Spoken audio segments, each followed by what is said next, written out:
네, 도널드 트럼프 대통령이 북한이 6차 핵실험 이후 강력한 대북 추가 압박을 예고했습니다. 트럼프 대통령의 발언과 또 미국 정부의 움직임 자세히 살펴보도록 하겠습니다. 뉴욕 연결합니다. 김현수 특파원. 네, 뉴욕입니다. 네, 트럼프 대통령 6차 핵실험 후 트윗을 통해서 입장을 밝혔습니다. 하나하나 좀 짚어보죠. 먼저 우리 시각으로 어젯밤입니다. 이 트윗을 통해서 발언한 내용부터 좀 정리해 볼까요? 네, 앞서 신호 기자가 전해드렸는데요. 좀 더 자세히 살펴보도록 하겠습니다. 예. 한국 시각으로 저녁 8시, 여기 미국 시각으로는 아침 7시입니다.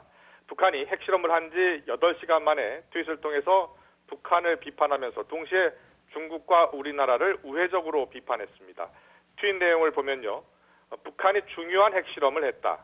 그들의 말과 행동은 미국에 대해 매우 적대적이고 위험하다라고 말했습니다. 그러면서 북한이 중국의 엄청난 위협과 당혹감을 안기는 깡패 국가라면서 중국의 노력도 거의 성과가 없다라고 지적했습니다. 특히 자신이 한국에 말했듯이 한국이 북한에 대한 유화적 발언이 효과가 없을 것이라는 점을 알아가고 있다라고 비판했는데요.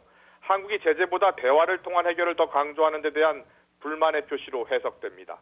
뉴욕타임즈 등 미국 언론들도 트럼프 대통령이 동맹국인 한국의 대북 정책에 대한 불만을 숨기지 않고 드러냈다고 지적했습니다.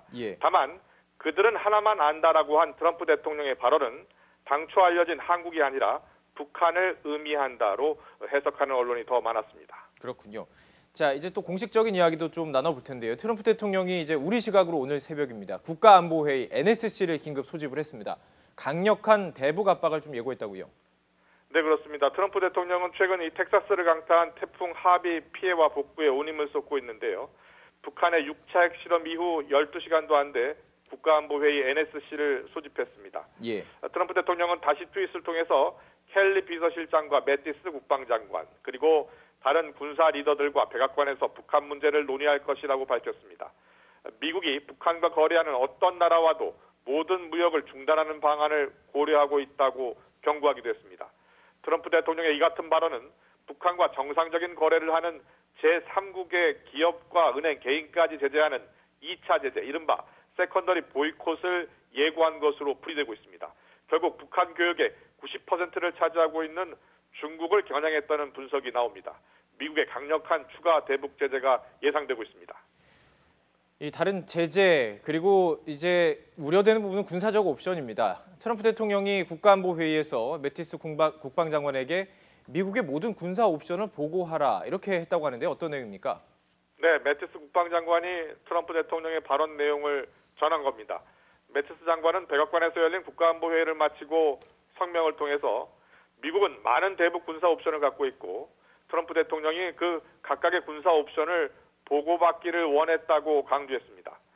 매티스 장관의 이 같은 발언은 미국이 다양한 군사적 수단도 검토하고 있다는 것을 경고한 것으로 볼 수 있습니다.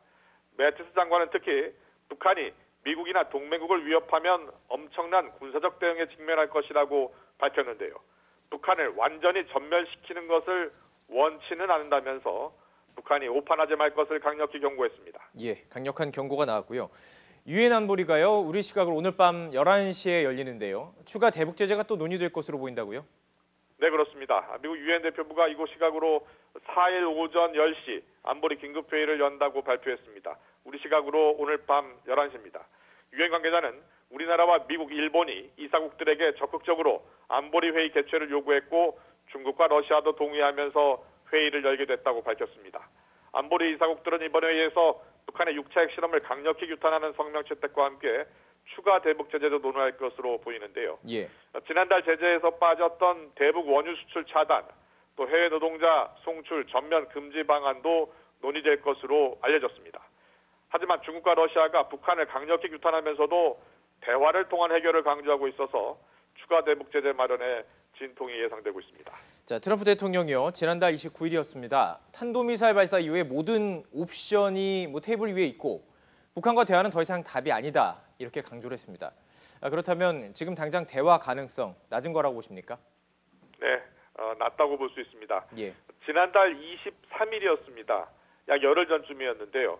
트럼프 대통령이 애리조나 연설에서 북한 김정은이 우리를 존중하기 시작했다는 사실을 존중한다면서 아닐 수도 있지만 아마도 긍정적인 일이 생길 수 있다라고 말한 적이 있습니다.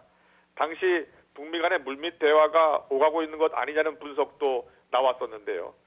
하지만 지난주 북한이 ICBM급 미사일을 발사한 데 이어 6차 핵실험까지 강행하면서 지금 북미 간 긴장은 최악으로 치닫고 있는 상황입니다. 예. 미국 언론들은 그러나 선제 타격이나 예방 전쟁 등 군사적 옵션이 백악관에서 거론되고 있는 것은 맞지만 남한이 입을 피해를 고려하면 선택할 수 없는 방안으로 보고 있습니다.